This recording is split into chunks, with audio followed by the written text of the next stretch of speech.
Good evening. Hey, y'all. There's no Lucy mug of coffee up in here tonight. I'll tell you that much. After the day I had, you're lucky this is wine and not straight vodka. I'm just kidding. I had a great day. How about you? Huh? Welcome. I'm moving the screen around. I look, is my face getting fat? Don't answer that. And I mean it.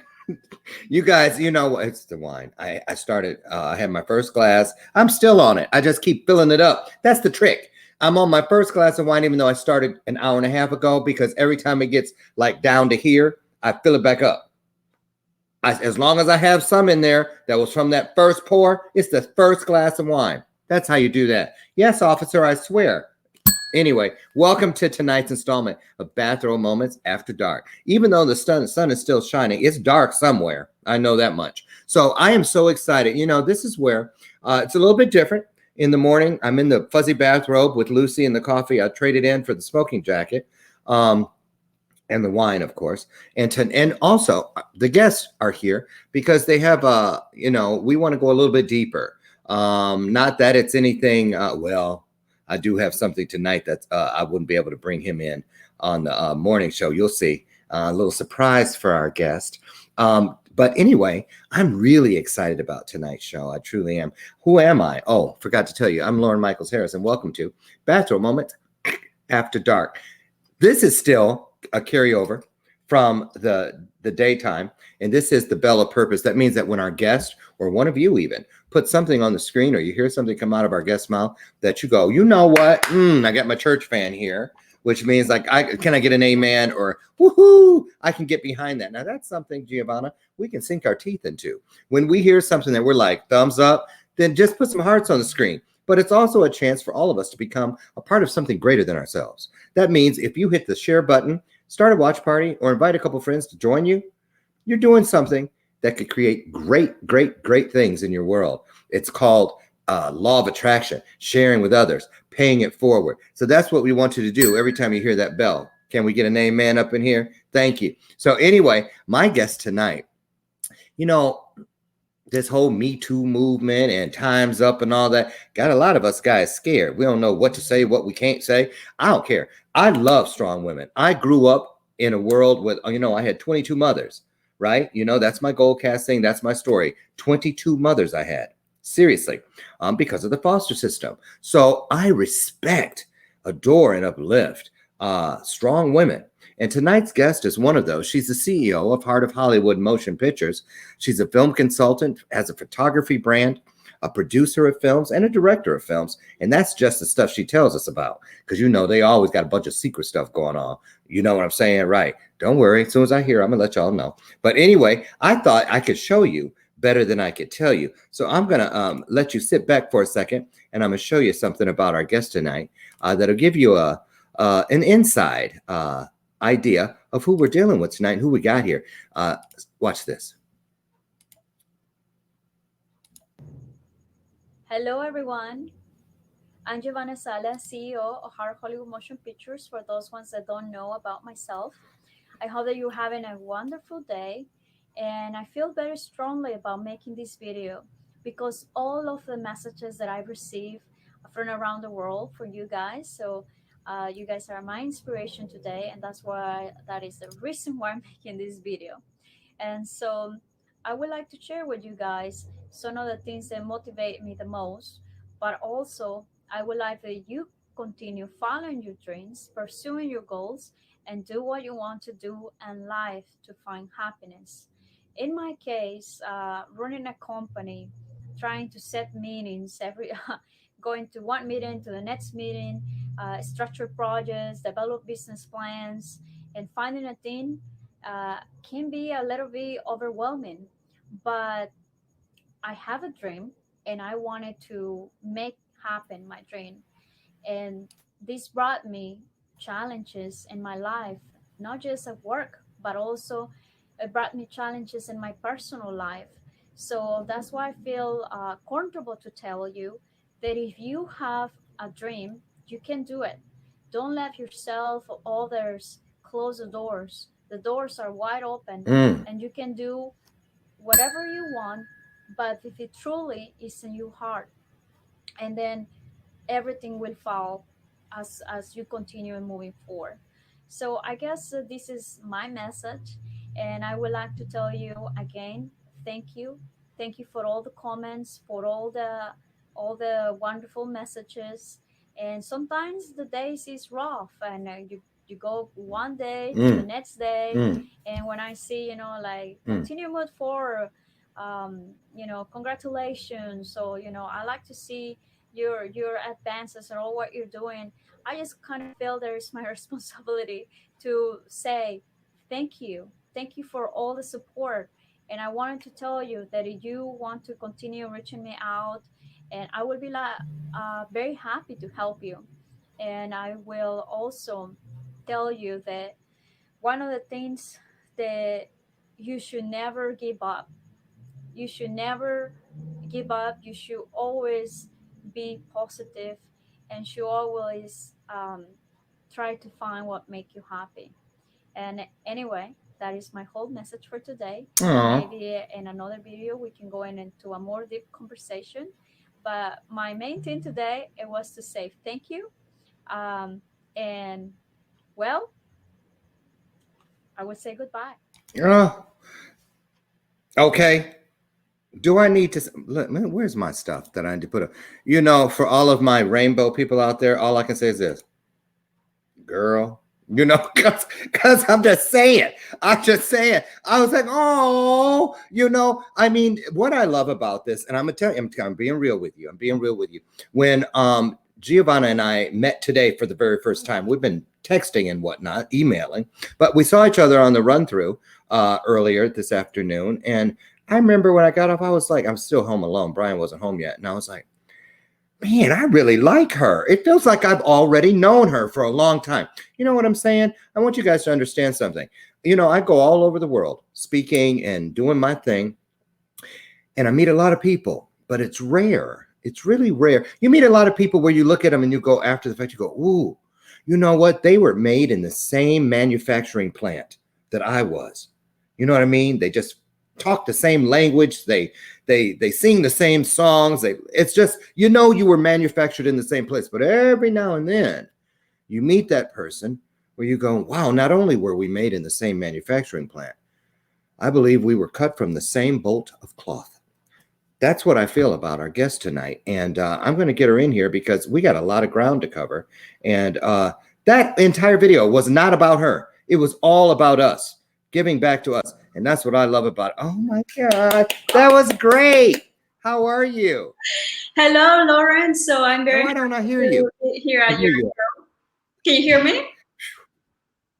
Okay. Well, Yes, I can now. Okay, good. So I'm very happy for the invitation to your show and to have the consideration of having me here tonight. And also very thankful to Michael, our friend, mutual friend, they make the possible the connection. So what I can Michael say, Toy. it will be fun.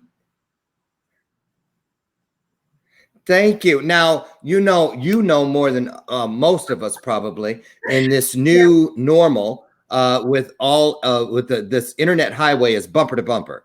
So that means that it's crowded. Everybody's out there trying to do their thing at the same time tonight. So if we have little things, that's the thing about live TV. And I do want to remind all of you, when you put stuff up on the screen, even though this is the nighttime version, you can cuss if you want to cuss, as long as you spell it correctly. You can cuss all you want to. Just don't use the F-bomb. And but we're streaming live, okay, across Roku, Facebook, YouTube, Android, Amazon Fire Stick, Apple TV, and of course, also Android TV, and of course at E360 TV Live. And I also want to say at this time, thank you so much to my sponsor this week, which is Symposium.us, where they are turning your conversation into currency. I know because I've done it over 20 some times. Let them tell it. I am their biggest moneymaker. So I guess that's why they're here supporting me, because I support them. So in this time where we all need as much income as we can get, and we need to diversify, keep changing it up. Do like Madonna, reinvent yourself, child. That's what you need to do. Get over to Symposium.us, where you can turn your cell phone into a payphone. And I mean that one. So anyway, Giovanna, I am so excited. So much to talk about. How does it feel when you hear someone introduce you as the CEO of Heart of Hollywood Motion Pictures. I mean, I feel like I see you going to work in a big old long stretch limo and the gates open up like an MGM and you're like waving to all the different cast members and stuff. I know it's not like that, but still, you are making dreams come alive on the big screen. When did you get this dream? When did you find it within your spirit? And what made you know that you could make this happen? Well, I think since I was a child, I felt in my heart that I have a mission. And my mission was a responsibility to help others. And so I didn't know what will be the way of transportation to get there, or how I was going to do it. But I discovered film, and I discovered that through film you can tell the stories. You can tell stories, and then you can help people to tell the stories. So I feel that in a way I'm just a channel to do so.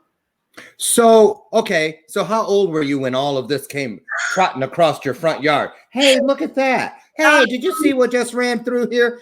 How old were you? I think I was pretty young. I would say perhaps 6 or 7 years old. Yes. I always felt this call in my heart, not to become a filmmaker. I didn't know that. I didn't know how I would do it. But the sense that I like people, I like to work with people, I like to work in a team, is kind of strange, because for me, I feel very certain and to say I love people. I'm a people person. You really do. You know? You really are. So I mean, what I can say, I enjoy, I enjoy people when they are happy, where they accomplish their goals. But also, when you grow up and then you can see perhaps both sides of the coins. One part is light, and then the other is dark. And then you start questioning yourself at a very young age, what people suffer, what people is hungry, why some people has some opportunities and others doesn't have the same opportunities. Yeah. And this happen a lot in communities where they don't have the resources to do their dreams, to go to the schools. It's a challenge. And so I think that my perspective is from that perspective of the people, from the perspective of the community, that is in some cases it's very fortunate to have all the things that you need, to have a good family, to have go to a good college, or to have the resources to be able to do what you want. But in the other side, there is people that have dreams and then barely can eat something, Right. That's a big contrast. That's true. Now you live where exactly? Out in LA somewhere? Well, I'm in LA, but I'm from Mexico, so You're I from grew up in Mexico, and I moved to LA when I was 18. All by yourself? Yes. To come and pursue this dream? Well, it was kind of like a coincidence, accident, however you want to call it, because before this, I was a painter, an oil painter. Wow. I can say that I make my living as a painter, which lead to me to become a photographer. Then I became a videographer. And so that just came to, okay, I like, cinema, I like film, and everything got into a transformation. So, I definitely get it. I get it, but I'm glad I can ask you, because I was wondered, because for me, I can't draw. No, I cannot. I can't even do stick people. We have game night every Friday night, and one of the games you have to draw stuff. My stuff, no one can ever figure it out. What is that? So I don't have that talent. But when it comes to words and expressions and things like that, I see those things in 3D. I literally see words floating in the air in 3D. So I know, and I've talked to other people that are painters and sketchers and all kinds, even musicians, because I'm a musician. How when you're like, I'm a musician, I don't play an instrument, but I sing and I write. But when I'm with those other players in the studio, we're together and we're in that pocket, because we're all in that zone. I think it's the energy, the attraction. I believe a lot about the law of attraction, because whatever you surround yourselves around you, that's the doors that you open, and That's absolutely you right. have to be very careful. Oh, Well, of what doors, mm. intentions are you opening in your life? Yeah. Yes, preach. That's right. That's right. Can I get an amen up in here? That's absolutely right. The law of attraction is everything. So let's go to the beginning. Let's go back to Sure. you're 18. You show up. I can see everybody saying goodbye. You probably had a big old party. No, it wasn't like that. Huh? It wasn't like that. It wasn't when you left home. Mm. What was it like? It's a very deep story. I don't think that I can get into it this time. But what I can tell you is that I have very difficult time to even try to be an artist, perhaps, or become a painter. That was not part of what I supposed to do, as such as having a lawyer degree or a doctor or something like that. And you know what? It was a point in my life that I thought perhaps I will be a lawyer or something. I always like, things, or I like scientists. And so, but I discovered art. And once you fall in love with something that you want to do, once your vision is completely clear, like mine was, like I love art, and that I felt that was my language of communication. I say, this is it. This is what I want to do, and this make me happy. It make a lot of people not happy, but that's right. what I want to do, Oh, here's what I want to show. Do you see that? Yes, I do. This is some of your photography? No. I was invited to the Montgomery International Film Festival. Oh, okay. I'm looking at something different. I see what you're looking at. Okay, so let's go here first. So first of all, I love that color on you. Thank you. That's beautiful. So tell us about this award you're holding at the Montgomery International Film Festival. Where's that held, and who are they celebrating? Okay, that was in Montgomery. So that's why it's called the International Montgomery Film Festival. Is that in California? No, that is in Maryland. Okay. I didn't know. Yes, and so it's in Montgomery. Sorry, that's why it's called Montgomery. And so I was one of the panelists for film and financing for the producers panelists, and I got to meet wonderful people that has more background than I do, which was I always like to learn more. But it was so I received an award there, for I don't remember. Wow. Accomplishment, I think. Okay, so you got it like that. You can't even look. Well, it looks. Oh, is that a turtle? It's a turtle. Yes, that's it's a turtle. Funny. It looks like it's heavy. No, it was actually lightweight. You was able to carry it. So these other people that we see on the screen now, are they also filmmakers? What's their story? Yes, well, the lady in the middle, she's an actress that I work in that movie actually. And then the gentleman to the left, his name is Guy, and he is a film composer.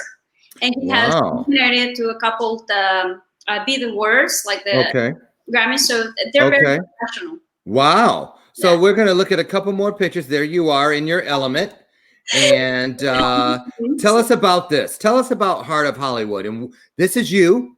This is your brand. Yes. And what are we looking at right here? Right now we are looking at our Heart of Hollywood magazine, okay? And that's one of the branches that we have within Heart of Hollywood Motion Pictures.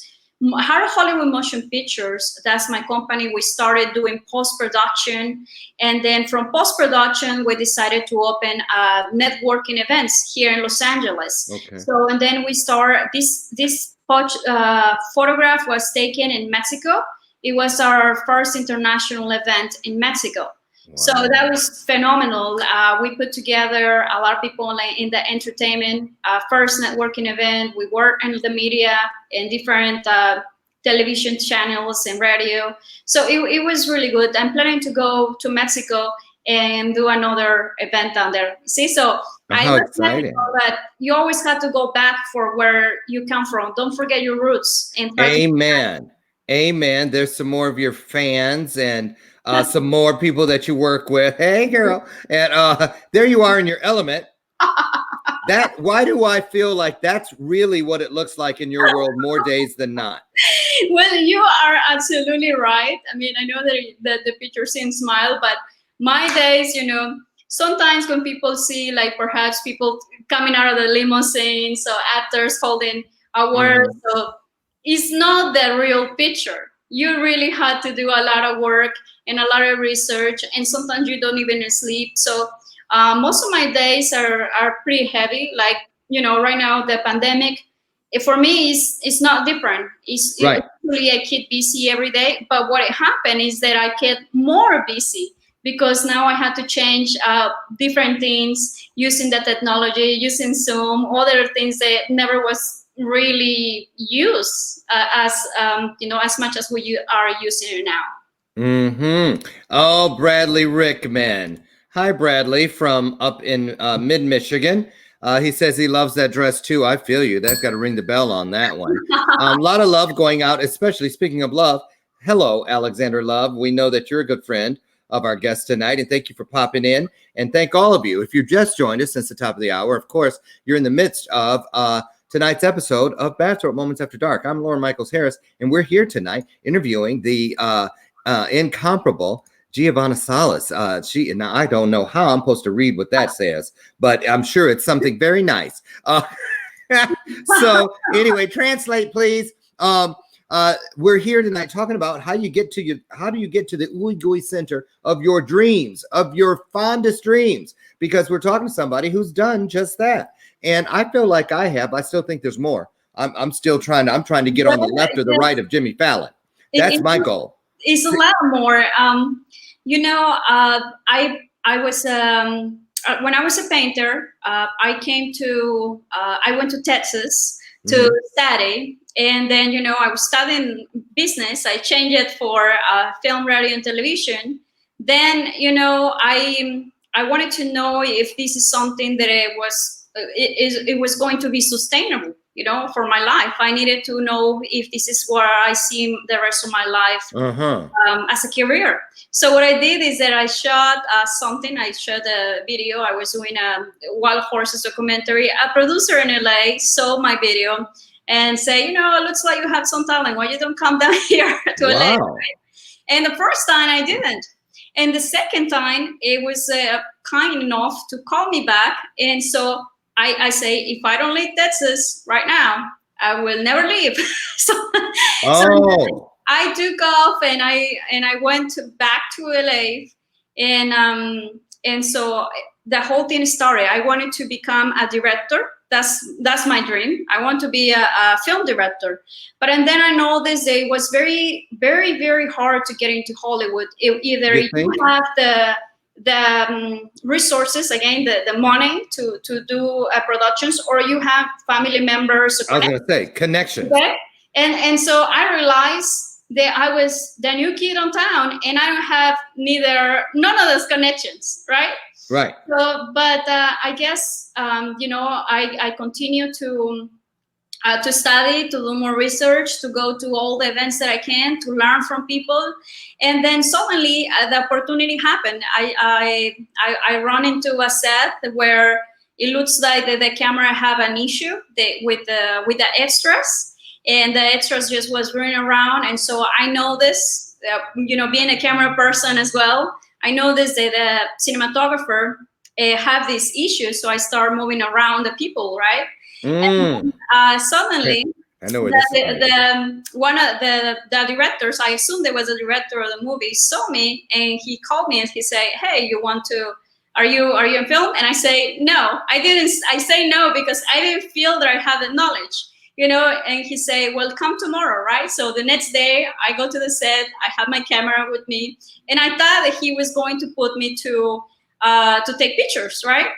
Well, surprise of mine. He say, "Leave your camera down there," and the Department of Things, and I was like, "Leave my camera." So what I'm going to do? Yeah, what am I here for? So I'm calling to the set, right? And so anyway, he called the first AD, and then he say, "Okay, what is the schedule for today?" Blah blah blah. And okay, wait a minute. I happen to know, but for those who have never been on a set, could you explain what an AD is? Oh my. Well, I'm I can kidding. explain to you after this. It's an assistant director? Is assistant director. Okay, so go on. So they called the AD, boom, boom. Yeah, so pretty much I have the knowledge of theoretical theory knowledge. You know, I never have done that position before. Okay. So, but the thing is that he called the first AD. He asked for the schedule for the day. Then suddenly he handled to me the schedule, and he fired the AD right there on my You're eye. out, he's out, and you're in. Yes, and I'm thinking, Wow. oh no, like I don't know what to say, you know? So, and then I was like in shock, and all the crew was upset. Everyone was upset, you know, because I was thinking, well, you know, when you come out, they say, well, there is a rookie, doesn't know this, blah, blah, blah. Who the hell is she? Yes, and she I know what I'd have been thinking. I'd have been like, I didn't know what happened, if it was destiny or meant to be or what, you know? But the thing is that was the hardest movie. It was my school. That movie was for me my school. I learned everything. I learned the hardest. I cry at night because it was some things that I didn't understand. I try as much to, so this is what the first AD does. The first AD for the director is the captain of the boat, is the captain of the the whole production. So pretty much you are the voice and ears of the director. So the director tell you something, you go and arrange the crew. You go and call them the blocking rehearsal to do the blocking with the actors. And so pretty much you are the shadow of the director. of the director. And try to do the balance between the crew and the director. And also you kind of become a little bit the bad guy, because sometimes the director don't want to tell something for the crew, so the director tell the first AD, okay, I want you to do this and this and this. Oh, so it's kind of like a good cop, bad cop. If they're going to be pissed off at somebody, I want them to be pissed off at you and not me. And I can see that. And be able to work with everyone. You have to be able to work with the director, with the producer, with the makeup artist, with the actors, and you receive the hot balls from the whole 360 degrees circle. Sure. You must be strong. You must have the ability to communicate with people. You must have the sensitivity to understand people's emotions, because, you know, their job as a robe style, a robe stylist or a makeup department, and the DP, they are going under pressure. They have a lot of things. Perhaps they have not eaten yet. Maybe they need food, the craft services. So there is a lot of things, and the first AD has to deal with the crew, has to deal with the director, with the producer, and keep on the schedule on the next scene that is going to be shot. So there is a lot of responsibility into doing that position. So when you hear like first AD, the first ADs usually are first ADs because they're kind of like going through the process to become a director, or because they love their job and they want to be the first AD. But that's like trial through fire. It was for me my school. I will tell you, everything that I have learned of the industry have been on hands. School is good, but I think that you have to do it. I believe more in workshops. I believe more in private instruction. Yeah.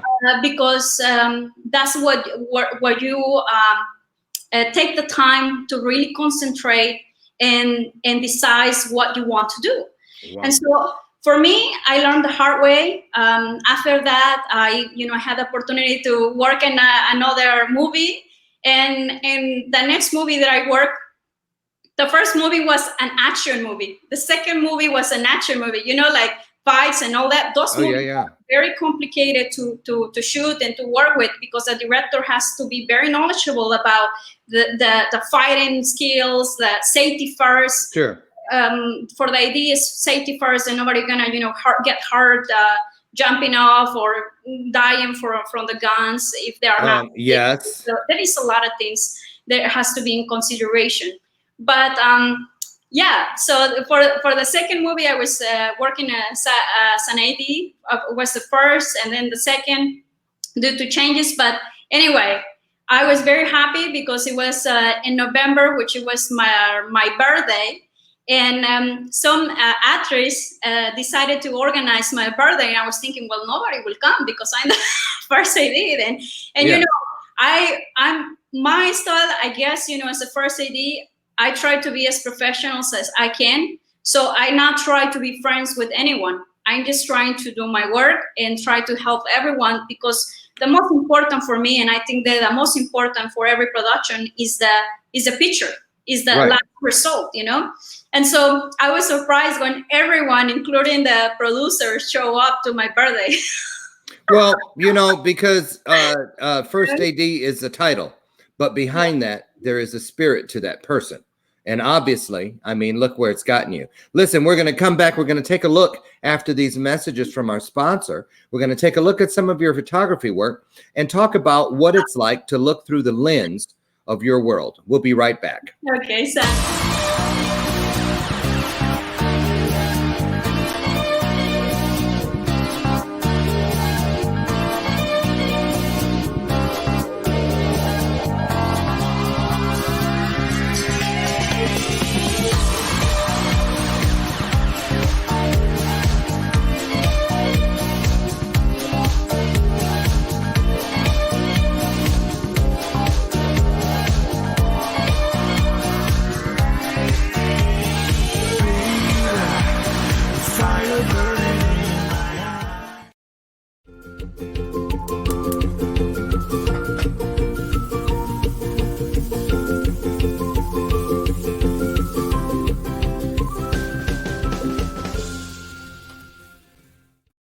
Okay, we're back.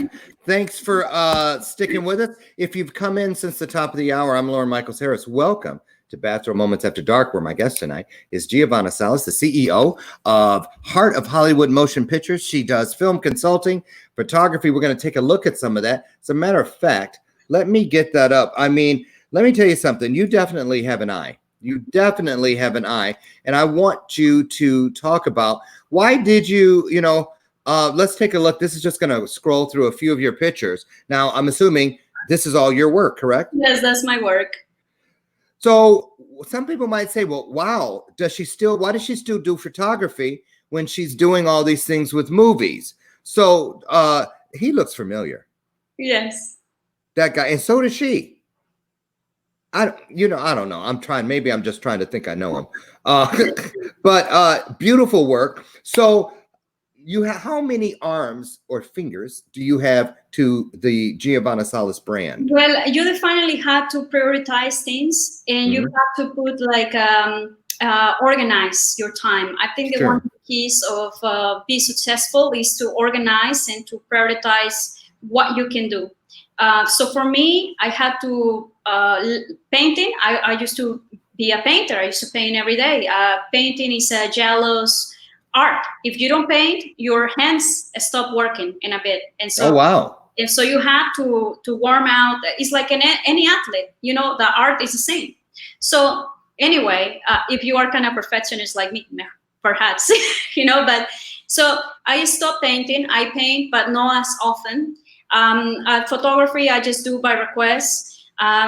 I became, you know, after working with different independent movies, independent producers, I told my friends I wanted to open a company because I saw a necessity for them. It was a gap of people don't getting connections, you know, when I felt about like when I got to Hollywood, I didn't know anybody, and I went to many different events, and it was like, people was either drinking too much party or, you know. Speaking of, thank you for reminding me. You know, and things like that. So you don't remember what they were talking about. Right. Me, and not all the parties are like that, right? But it was, I felt there was an environment that was needed for all the people that was coming to Hollywood, and it needed to be a change. And I was Let's talk about that. Let's talk about that, because that's a really important piece. Yeah. And I know, because you're so close to the nucleus, because it's you. So but we're not going to sprint past this one. Sure. If it's okay, we're going to jog. Okay. the motion picture industry, television, entertainment, Hollywood. I used to live in Hollywood. You know, I was out there back in the early days, that People magazine back there, back in the 80s. And I was doing my thing out there. But it was easier for me than a lot of my friends who were females, unless they were, you know, jingle singers. We were background singers and voiceover artists and things like that. But people, girls that, you know, that has traditionally been an industry that is an old boys club. So talk about, if you could, the challenges. Is it still like that? You can be honest with us. Yes, is it still like that? Is it harder for women? The challenge is still, yes, that's one of the reasons why, you know, I never really have talked in public about this. Well, you should. But yes, that's one of the reasons why I opened my company. Because it's very hard for women's. I mean, let's consider they out of the 100%, less than the 10% are producers or directors. And even that's just for all women. But That's then for all when you take that you're a Latina, yes, you can take it gets even harder.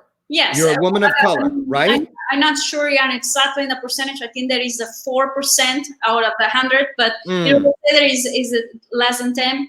But I think that yes, it's very hard, especially for women. Before I was in Hollywood before the Harvey Weinstein explosion blew up. You know, so there is a couple things that made me decide why I wanted to open my company. So I told my friends, I'm going to open a company, and everybody laughed at me. You know, not everyone, but the majority. And I was, you know, how are you going to compete with Paramount Pictures or with Warner Brothers or with Disney? And I say, well, I'm not making Warner Brothers or Paramount Pictures. I'm making something new, something for the future.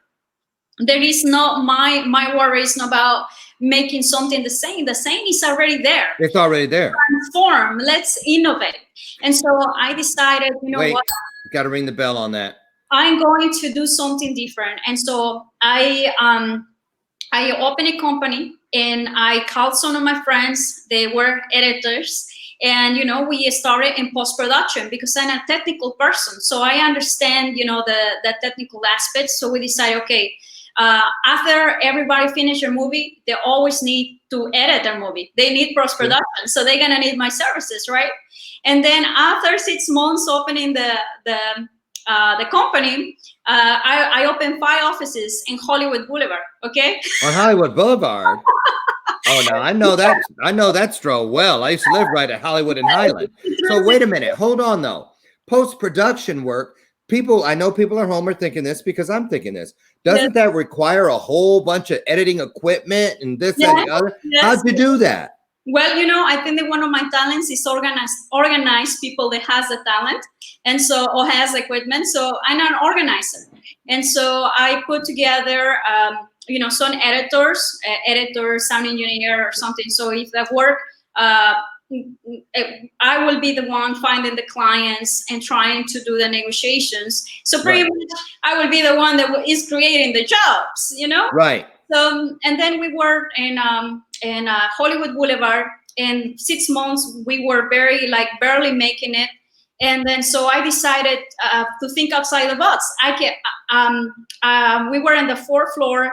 My offices were on the 4th floor. So I had to get out, and I always see the Hollywood tour bus, you know, and say, welcome. Oh, yeah. With the people sitting on top. Yeah. So and the Wonder Bread bus. Do they still have that one? Yeah. So I keep seeing it every day that I was going to the office. I keep seeing this bus, and then suddenly it hit me, you know, the idea. And I thought, you know what? Why we don't welcome the tourists? Since I was right there, you know, outside of the stars, and I said, why don't welcome the tourists to come and see how we do the editing part? And that's how I started the events, because people doesn't know what it takes to edit. You know, they don't know that perhaps it's 2 hours or 3 hours to edit 1 minute. So, and then, you know, I have 5 offices, and then one was for like editing, for sound, and they can walk through and see what we were doing. So they can see how it becomes what you watch at the theater. Just post-production, and nobody was doing that. So and then I decided to make an event, and people came to my event. It was raining. It doesn't rain in LA, but that was the most rainy day in LA. Was February 17th of 2017. I remember that sad day because I thought nobody will come, and we packed the offices. It was like, and then from there, people started referring. Oh, I started getting invitations from other companies, and so kind of the word spread around. The Heart of Hollywood was there, and suddenly people I start showing up to places, and they will tell me, "Oh, Miss Heart of Hollywood is here," or "Miss Heart of Hollywood." I first start thinking, are they laughing at me? I started thinking that you thought it was a joke. Yes. So suddenly, my best friend that he was working for me, his name is Jose Beltran. He invited me to a red carpet event. And I went there, and he introduced me like, "Oh, here is Miss Heart of Hollywood." And I'm thinking, wait a second, you know my name, So, Right. Why are you saying Miss Heart of Hollywood? Giovanna, hello. Right. Heart of Hollywood. So and then, then I knew that they were not laughing. It just was a nickname that was created because of my company. So everywhere I go now, people know my name, that is Giovanna Salas, but a lot of people still refer to me like Miss Heart of Hollywood. I never been a Miss or have a crown or anything like that. Right. It's kind of like what happened. And so going back to your question about the entertainment industry and women's, I believe that we need more producers, females. We need more directors. I didn't want to embark myself into the Me Too movement, okay? Right. Because I believe that in Hollywood industry, also men are being affected, and they are not saying it. So it's not just for women; it's for men also. And so first thing I saw this with actors and actresses, and so I didn't want to join that movement. Because I don't want to join the movement for the Latin community cinema or for a specific race, because I believe that cinema it belongs to all genres. It belongs to everyone, and so there is less resources in some communities. Yes, and I disagree with that, and so I think that's why I'm here. We're trying to make a difference. Trying to make a difference. You are there for making a difference. So definitely. Can I get an amen up in here? That's exactly what we're talking about. Listen, now's the time for all of you to become a part of something greater than yourselves out there. If you are really listening, if what you're hearing is resonating with your spirit, with your heart, then send some hearts up on the screen. They're free. They don't charge you on Facebook to hit the emojis. So send some hearts up on the screen and let our guests know that we appreciate everything that she's doing. Let me tell you something, people. We sit and we enjoy all of this stuff that comes to us, but somebody had to sacrifice in order for this to be available to us. You have no idea of all of the backstories and what it took and all of the sacrifices that it takes for certain people to do certain things that make our lives better. So I'm just saying, thank you. There we go. The hearts are on the screen. So let me ask you something. When your family, for the most part, is still all in Mexico, yes? No, well, it's still in Mexico and in the U.S. as well. But pretty much I keep my family private. I'm one of those old-fashioned type of personality. Sure. I want to know this, though. Yes. What's it like when you go back to Mexico? Because that's where it all began. That's where the little girl saw what she saw. And here you are today living what you saw. So when you go back, do you see little girls? Do you see little boys? Do you see things? A look on somebody's face that you say, you know what? I bet I know what that kid is thinking. I see everything, and I think that as far as what I remember as my childhood, but also that's the reason why I wanted to make that event in Mexico, because I know the other people. Even if you touch one person and that person becomes a better person, I think that you are helping society. Okay, you said an event in Mexico. What's that all about? Did I miss that? I'm making an entertainment event, for people to network and Oh, And Tijuana, Mexico was the first international event for from awesome. Hollywood. And so for me, I believe that you don't have to forget your roots. The question is very deep for me because when I go to Mexico, I feel like going to the matrix. You know, I feel that I am the same person, but I'm not the same person. You know, because you are growing, you are transitioning, and so you are trying to find the ways of how to help others, how you can teach what you know. I think the knowledge is very valuable. Yes. But personally, yes, this is a whole transition that I have gone through in my personal life as a professional and as a person that is still making this happen. And I mean, continue with my dream, working with people. Absolutely. It's hard, it's difficult. So I mean, once I was mentioning to you, I came to Hollywood to become a film director, but that was not so easy. So I had to start a company, and then I had to left my dream behind in order for me to be the CEO of Hollywood Motion Pictures, in order to develop the structure of the business, the layout, in order to build a team, you know. So did you ever dream of being an actress, or did you go straight to wanting to be what you're doing today? And no, I wanted to, and I still want to become a film director. So, Okay. But you know, I opened the company is different responsibilities because I believe I have perhaps I like business as well. So I think I was able to manage through all this, and I did a lot of research. So when you cannot do it all, so you do it in stages. So you prioritize. And for me, when I decided to open my company, I knew then there are a lot of things. So the things that I wanted personally, they have to wait in order for me to put the company first, to put the team. Put your first. stuff on hold. Yes, put it on hold.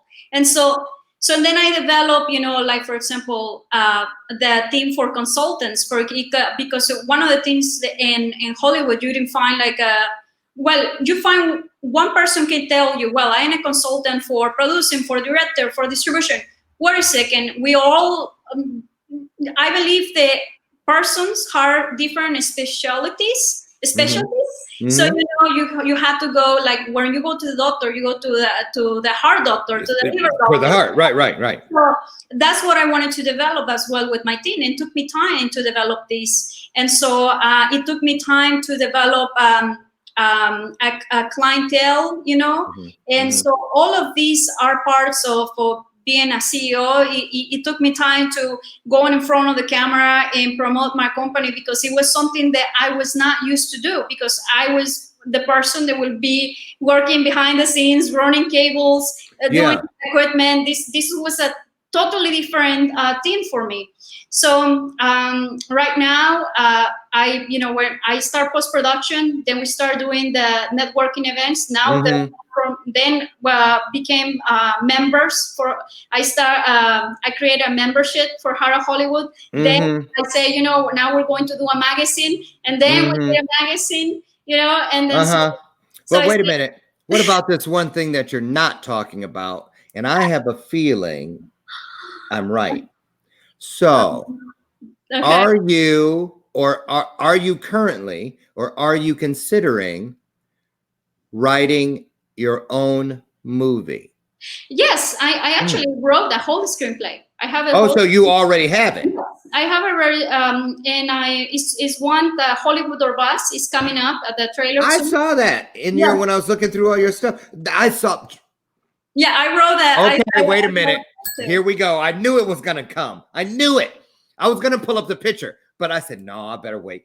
I saw Ron Jeremy. I used to live in the same apartment complex with him at Hollywood and Highland on Yucca. Oh, yes. Okay. Yes, I did. Las Palmas apartment. Yes. Yeah, in the 80s. In the 80s. Okay. I said, is that Ron? Yes. So, okay. So Hollywood or Bus. What's the storyline? Okay. So pretty much Hollywood or Bus was something that, you know, I wrote, okay, I'm the writer for that, and it's a sitcom. Okay, and it's Okay. about people that comes to Hollywood. They want to make their dreams happen, and some things they have to choose how they going to move forward. They This way do or the this way? bad things, they do the good things. How important is it? What Right. that they are willing to do to achieve their dreams, right? Yeah. So anyway, in my episode, is supposed to be that I needed to a porn casting director needed to audition one of the Now, actors. there right? you go. So Ron Jeremy, 5 years ago, prior to that, I was watching a documentary, and the documentary was like something about the people of Hollywood that had dreams, and he was in the documentary. And he was telling that he had a dream and he wanted to be an actor, but he ended up to be a porn star. That's how I got into the I saw that introduction to Ron Jeremy. So and then I say, I'm going to work with that guy. And then when it comes the time for me to write my screenplay, 5 years later, I was working with him. See? So I called. I went through a couple things through the agent and all that, and then someone that know him personally. And so a couple of my friends called me and said, Giovanna, what are you doing? Don't hire Ron Jeremy. You know, you are going to be known like the porn director. You know? You know she's into those nasty movies, right? Yeah. Right. And then look, wait a minute. Girl, I'm just saying. I'm just kidding. Somebody was... so anyway, and so I agree. You know, I don't agree with the porn industry and all that stuff. But the thing is but he's more than that. Yeah, he got a dream. You know, like anybody else. You know, and so I felt I received a second phone call. They said, Giovanna, don't hire this person. You're gonna, ruin your career. And I say, well, I'm hiring this person because in my screenplay we need a casting director. Why not to hire this person? You know, that really lived the part. But they play the part. You know, I'm just seeing it from the perspective as an artist, nothing else, right? Right. And so anyway, and then I discovered, wait a second, if it was not Ron Jeremy and it was somebody else playing Ron Jeremy, are they was going to be calling me? No, right? No. If you hired somebody to play Ron Jeremy, nobody would say anything because he's representing Ron Jeremy. But if it's him, so and that's I get it. And you know what? That is the kind of decision-making process that sends people to the front of the herd. Yeah. When you do things because you can feel it, that it's the right thing and other people are going against it, it's your instincts. I believe in all of those IN words: insight, instinct, intuition, because they're inside you and other people can't get to them, but you can. And that's how you know. And that's how you create legacy. Listen, we have a couple minutes left. I want to give you an opportunity, Giovanna, to speak to anyone out there who thinks that their dream is so far away from them. There's no way possible I could ever get to that, because I know there was once a time in your life where what you do today seemed like the most ludicrous thing on the planet. But nonetheless, here you are living that dream. So let's say if you could look at the camera and speak to that young person out there somewhere in the world who was wondering if I have what it takes, what would you say to them? Well, first of all, I will tell you that you're born with everything that takes to be in life successful. We're born with all the gifts, we just have to remember that the gifts are there and that we can do it. And it will be a lot of people in your way that will tell you, no, you can. And it will be perhaps your family. It will be perhaps the people that you love most. But you need to know that the universe is always with you. You need to know that you need to believe inside yourself, and then you need to listen to your voice. And if something that you want to know to do is like, I like to say this, like water, everyone drinks water and it's clear, right? If your vision is clear like the water and you can see that, you are in the right path. So every time that you drink water, remember, you can see your dream. I love it. I love it. And I'm going to tell you something. You have an infectious smile. You're very authentic. And I get it. I get exactly why people are drawn to you and how you are drawn to the right people. It's a hard world out there in Hollywood. I know. I lived out there for 11 years. It is not easy. If you don't know yourself, you better stay away from that place. And that's the fact. That's a fact, because you can go all kinds of directions. But when I look at what you're doing and the heart of Hollywood, you got the right word in there and you built everything around it. I guarantee you, heart is the first word for a reason, because if you have the heart, you've got it all, right? Giovanna Salas, I can't thank you enough for coming on here tonight and sharing your truths and everything that it is. And you have a huge support system, obviously, just from the few that showed up tonight. I want to let you know that if there's ever anything we can do for you, I can't imagine what that would be. But, but if there is, all you need to do is reach out and let us know. I really appreciate you. And I thank you for coming and sharing your joy with us tonight. I really, really do. God bless you and stay safe. Thank you so much. The pleasure is mine, and thank you for making this wonderful space for others. Oh, you're welcome. I hope to see you again soon, and we'll be watching everything you do. Let us know when we need to get to the theaters to support you. We'll be there in droves. I promise you that. Okay, thank you. Have a great night. Everybody, we'll see you again tomorrow morning on Bathrobe Moments at 8 a.m. Central, right here in the Chicago time zone, 9 a.m. Eastern. And tomorrow, you know what? Tomorrow, oh, it's a surprise. You'll see. Show up, meet you out on the front porch. Until the next time, remember, if you want to be the blessing, look in the nearest mirror, because you first need to see the blessing. It's you. God bless you all. Stay safe. And Giovanna, mwah, love you, love you, love you. Great job. Thank you. Bye, everybody.